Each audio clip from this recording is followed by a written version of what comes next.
Hello, and welcome to yet another episode of SELINTalks. For those who are new here, Selin Club is a global relationship and growth network where collaboration is the mandate. Today, we are joined here by Dr. Sagareeka Bhatia. She's an education expert with passion of exploring uncharted territories and promoting education innovation. Dr. Bhatia has wealth of knowledge, experience in curriculum design and development, school governance, education auditing, promoting international education, and whatnot. She is also a public speaker on topics related to neuroscience, education, and parenting hacks. Without further ado, let's dive deeper into this conversation and warmly welcome Dr. Sagarika Bhatia. Hello and welcome to Silent Talks, ma'am. First of all, thank you so much for taking out time for us to be here. And I'm sure this is going to be one of the very good and great podcasts because there are a lot of things that you have done in all of your career span. I've been reading about a lot. And first of all, for our audience, I would like to know about, for my audience, tell us about your background and how did you develop a passion for education, innovation, and promoting international education altogether before anything? Yeah, so a quick, before that, hello everyone, to all the listeners. When I was into business way back in 1996, 97, and I stumbled into education actually. My business, for some reason, I had a setback and I didn't know what to do then with a small child. So I got into tutoring. And because I knew French as a foreign language. So knowing French as a foreign language, people were looking out for a foreign language tutor. And with a small child, that was the best option I could do was tutor children who wanted to learn French, who wanted to go abroad. And that really took off very well. And once that took off very well, then the school started calling me up because there are very few foreign language teachers available. So then they said if I could come there as a part-time teacher. So then I went as a part-time teacher to schools to teach French as a foreign language. And that actually later on became my career because the principals always, they told me that Sagarika, you're such a good teacher, but we can't give you the full benefit because you are not a B.Ed. And thereafter, there was no looking back. There was absolutely no looking back. I completed my B.Ed, I completed my M.Ed, I completed my M.A. English Literature, then I finished my M.B.A. and thereafter I did my M.Phil and then I did my PhD. Wow. So this is all in a span of, say, from 1999 till date. Yeah. Wow. How I stumbled into teaching. And after my B.Ed, immediately I got absorbed into an international school. And international school's journey was very, very exciting for me for the simple reason that the learning is not stereotyped. In an international school, learning is not stereotyped. And unlike our Indian schooling system, there it's more research oriented and textbooks are updated. They are real-time learning and resources are very rich. There are case studies. So all of this was very, very exciting for me because my background having come from the national system. So, and being a part of the international system was very exciting. And that's why then I got into the international schooling system. And thereafter, again, that has been continuing. Wow. So long and short of my career. Right. You also have experience in mentoring both students and parents. And what are the usual advices or what are the usual, things that you probably advise the parents and the students that are in, let's just say, in continuity of what is happening in today's world? And what are the repetitive problems that come to you and that you have been mentoring for a very long time? Yeah, so the repetitive problems that I have been mentoring for a long time is simple, the cases, the youth, the adolescent cases, children not studying. How do I improve the report card of the child? How do I get the child more engaged in this time where, the distraction is at its maximum, gaming is there, plus then the friend circle, the peer pressure. Peer pressure is another problem that many parents come to me and then, they say that our child is really facing it. Then bullying is there. And also self-esteem, low self-esteem. Some of them, low self-esteem is maximum. High self-esteem is but yeah, there's a lot of problem of low self-esteem among children because of competition, peer pressure and competition amongst themselves itself. And yeah, and most of them is about the study skills. How do we improve the study skills of our children as parents? So these are few of them, and I've been doing this for the past almost what should I say, almost 25 years. I've been just dealing with children, with the youth, with the parents, and the last 2 years, after having dealt with everything, I said, I just thought that okay, I'm doing so much, but somewhere, I mean, I there is no accountability. I'm not accounting for what I'm doing. Thereafter, then I started my YouTube channel 2 years back. So I have a YouTube channel on parenting. Right. Sagareeka Roy Bhatia, if you just see it on YouTube, there's a channel on parenting. I have more than 100 plus videos on parenting. So any parent, any new type parent, any parent who has adolescent children, who has younger children, I mean, it's a channel for everybody, anybody and everybody. And so all my deliberations that I've been doing for so many years, I have now that is accounted for over there. So parents, whatever I've been doing, it is there, and parents can visit the YouTube channel. So this is how I've been doing. Yeah. Wow. We will make sure that we mention it on the description as well. Yeah. You talked about low self-esteem in teenagers and adolescents. I mean, obviously there is mentoring involved. Mentoring is a longer process. What would be an advice on the top of your head that that is very, very necessary to follow? For the parents, especially dealing with a kid who has lower self-esteem. Yeah. So the quick fix, the fastest quick fix for this particular problem is listen to your child. Most of the children, they suffer from low self-esteem because they don't have anyone who is ready to listen to what they have to say.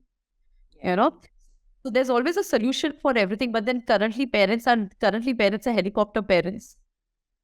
So they don't have that kind of time, that kind of patience to even listen, and both the parents are working.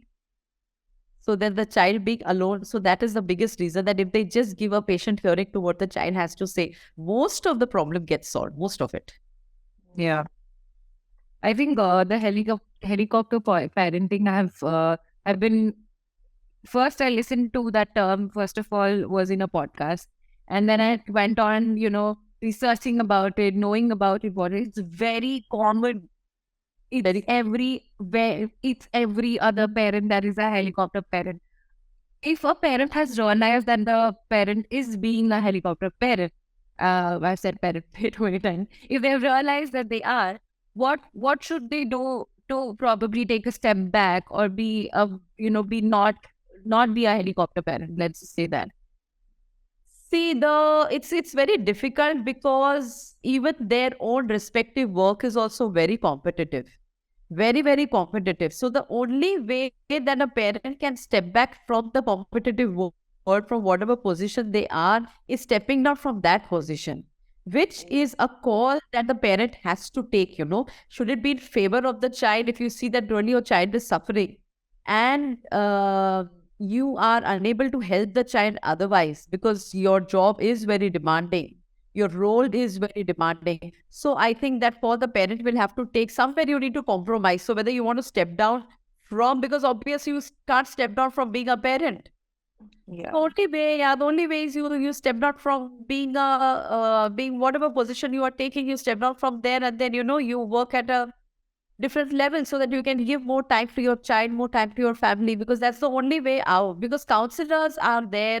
There are a lot of counselors available in the marketplace, but ultimately a parent is a parent. Counselor is a counselor, So what the parent who are counselor, for obvious reasons, can't match what parents' contribution is towards the development of a child. Yeah, very true. Also, you have been into public speaking domain. You, as a public speaker, what neuroscience topics related to education and its management that are particularly that you're passionate about? Oh yeah, as a neural coach and as a public speaker also, there is one topic, that is your amygdala hijack. It's called the amygdala hijack. Yes.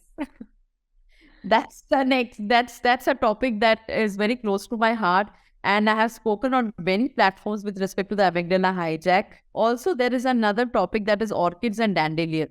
So, orchids and dandelions are the different kind of flowers, and we compare children also to these different kind of flowers. Some grow like the orchids, some grow like the dandelions, and how they are different. And every parent should know the kind of child that they have, because what happens, parents end up comparing always between siblings.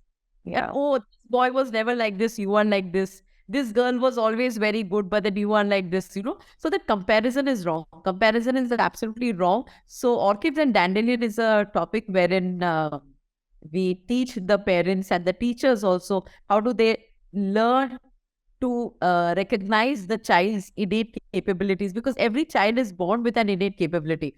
So it depends on whether the child is an orchid child. So if the child is an orchid child, this would be the trajectory. This is how the child would behave. And if the child is a dandelion child, then this is how you can expect the child to behave. This is also another topic. And of course, dose, that is your dopamine, oxytocin, serotonin, and endorphins. How do we release them through various activities and exercises is another topic that we talk a lot about with respect to neuroscience. But of course, my public speaking has been with neuroscience, but more than neuroscience, it's been more on education, what parenting, on education, and how to also, I mean, I've been on forums with principals speaking about 21st century skills in education. How do we hold them in the learners? And then speaking about how is AI going to take over teaching, and what do we need to know? I mean, recently I've been speaking a lot about ChatGPT, that is the benefit and the disadvantages of ChatGPT. And recently, as a speaker, also I visited the UN. Oh, wow. The UN, yes. I was a delegate of India. Just last week, I was there in UN New York, the headquarters, celebrating Women's Day over there. So we were 7,500 women all over the world, and we were 19 delegates from India. And there I spoke about the education system, the good practices that we have in India with respect to bridging the learning gap between our learners, So this is how we are. You mentioned something called education tourism is as one of your specialities. Can you explain what it is and how can it benefit the learners and the education institutions? Yeah, as I told you that I was a foreign language teacher for many years. Yeah. So, being a foreign language teacher, it is important that the children learn to speak in the they have the native capability of speaking that particular language. So what happens? Right. I was a teacher, but for obvious reasons, children don't get exposure to speak French in India. Yeah. We can have role plays in the classroom, but then that kind of the cultural exchange that can happen if the children are there, the immersion, it's called the immersive program. So I did a lot of immersive program, took children who were students of French, took them to France. We visited schools over there. We had exchanges, we had cultural exchanges. And then, then the children went to the old age homes of that particular city in France. And they met they got basically many opportunities to speak in the language. Right. Marketplace, we took them to the marketplace, let them go buy some vegetables, let them speak over there, took them to the police station, they went there and then they spoke. And then, we took them to the monuments. Whenever you are learning a foreign language, you also need to know about the culture of that particular language, Yeah. So when I took them to France, they got to see the Eiffel Tower, they got to see Notre Dame, because all these things from the textbook, it actually came alive. Yeah. So that is what real learning. That is what is real learning. And it's called immersive learning, when you are there and you're immersing yourself at the target place where the target language is spoken, and you immerse yourself so learning is maximized.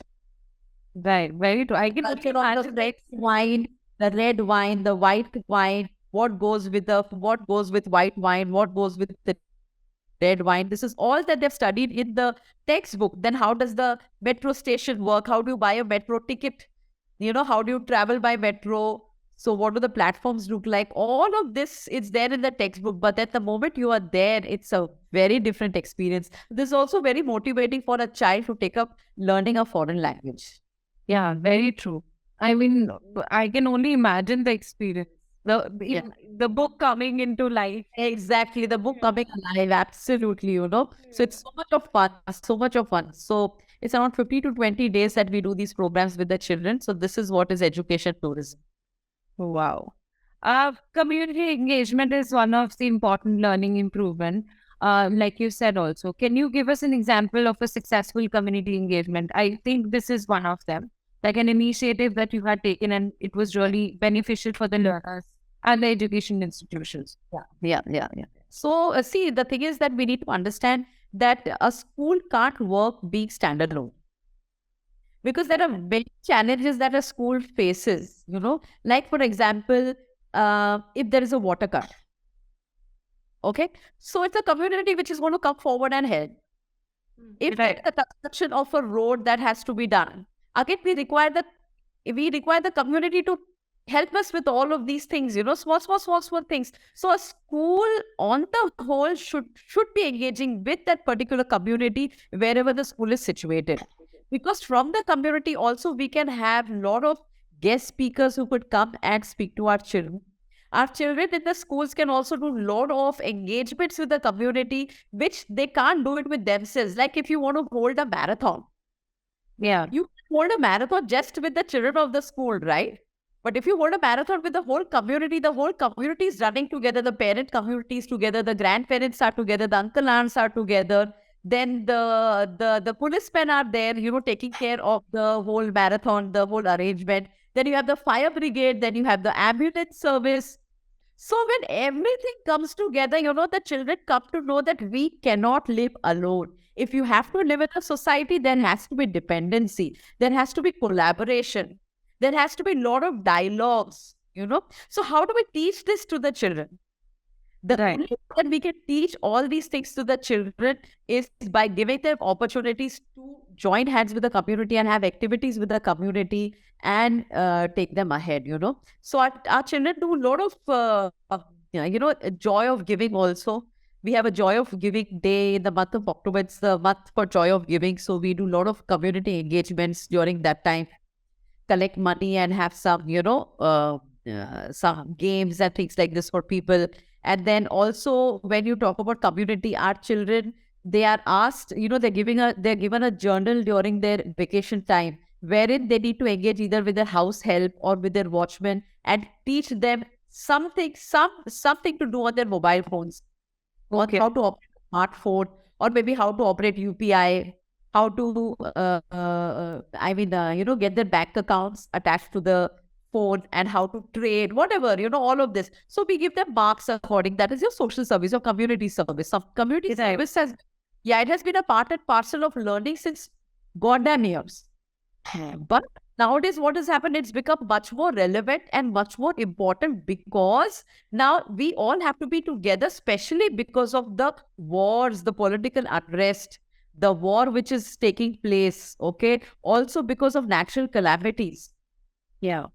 So because of such things, because they've become very rampant nowadays.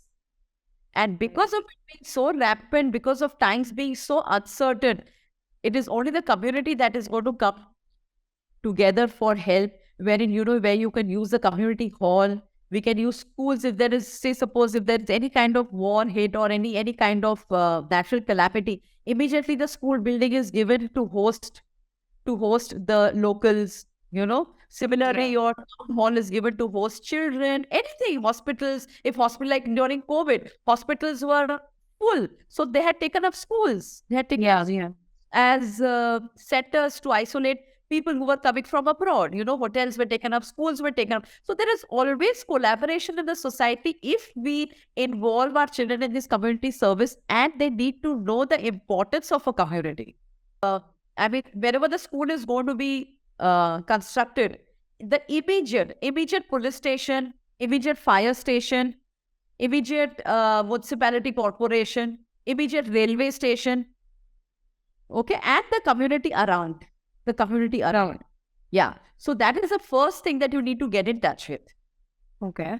And thereafter, then you can take it ahead. Then you can go a little more. Then you can join hands with NGOs and then you can take it to a different level. But immediate, the first step is just to know your own immediate community are in and around the school, because every school should also have a good rapport with the police station, should have a good rapport with the fire department, should have a good rapport with the municipality for water and things like this, So when you are in a rapport building, then we can engage them with some kind of social service also, where you can, yeah. And so because these are people who are tirelessly working for them. The policemen are forever tirelessly working for them. So one engagement of the children with them, to go and speak to them, to maybe felicitate them on 26th January, felicitate them on 15th August, something like that, So it brings that kind of awareness, not only for the children, but also for the police station also, to join hands with children and work hand in hand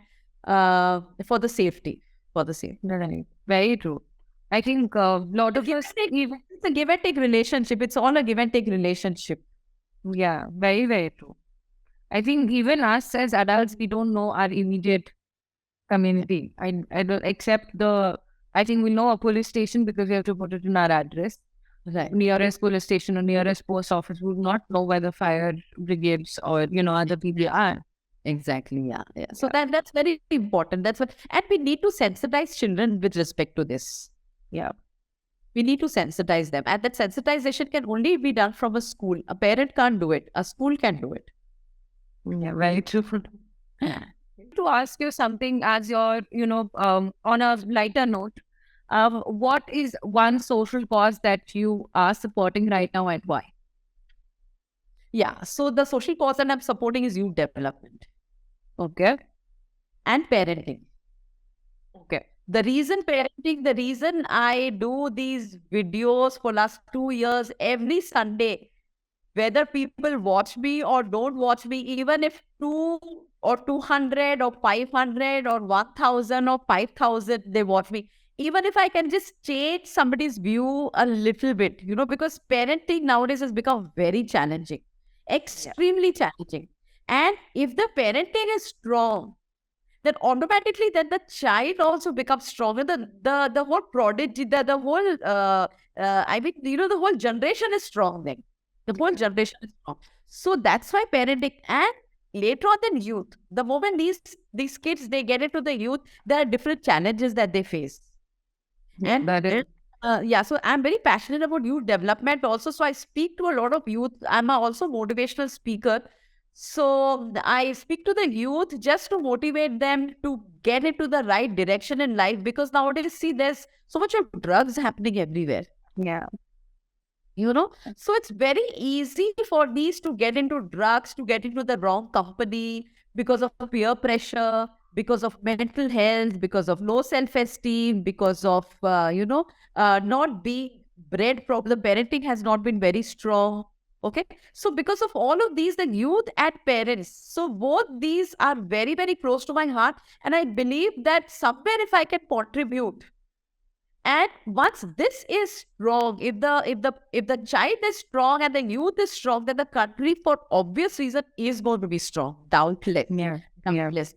So I really don't want to waste too much of my time, getting into other areas. I just want to nip it. I mean, I'm nobody to nip it at the bud. I mean, I'm trying my best, but I would just like to nail it. Just hit where it hurts most, where the cause is the maximum, and again going from there, rather than beating the bush here and there and getting nowhere. I would rather get into this parenting wherein a child is bred well, thereafter gets into the youth, a youth is taken care of. Thereafter, I know that the country is going to be stronger anyways then. One more thing. Any message or advice to aspiring educators who will be becoming educators in near future, who are aspiring to be or thinking to be? What would be your, mantra for them? Yeah, so for aspiring educators, the mantra would be that they need to deal from the heart. That's the only way. An educator can be a true educator the day you start dealing from your heart. Yeah. So that is the only way, because I tell you, the generation is very different and very diverse, very different and very diverse.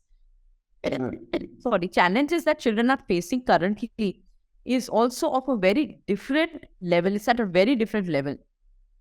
Yeah. If you operate from your heart, you will be able to win hearts. And when you are able to win hearts, that is when you start educating them. That is when they will approach you, they will come close to you, and that is when you will be able to actually deliver education.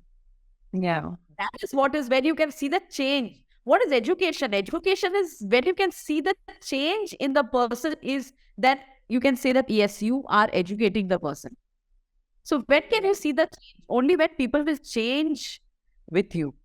So that change, people can only change with you only when you're operating from the heart. That's the only way. That's the only way. There's no other way. There's absolutely no other way. Yeah. Cane is out, carrot is out. Cane, carrot, everything is out. It's only the heart that works at the end of the day. That's it. And if you are operating from the heart, then obviously whatever you're speaking, your behavior, your body language, your speech, your actions, everything changes. Everything changes. Yeah, it becomes more human, I think, rather than, functioning from a very constructive manner. Yes. Yes. Yeah. Yeah. Thank you so much, ma'am. I think this was very, very good. It was very inspiring also. Really love the approach towards your life. Really, I love that the phrase that I want to die empty, because a lot of people, the whole fear of dying itself let them not do certain things in life, and then we all regret what to do and what not to do. But what a point phrase and what a philosophy towards life, really. Thank you very much. Even I enjoyed answering your questions. Your questions were very pertinent, and I think it was very diverse. So more or less all areas covered. Yeah. So I Thank you so much for your time. pleasure, absolute pleasure. Thank you for Thank having you, me. ma'am. Yeah. Okay.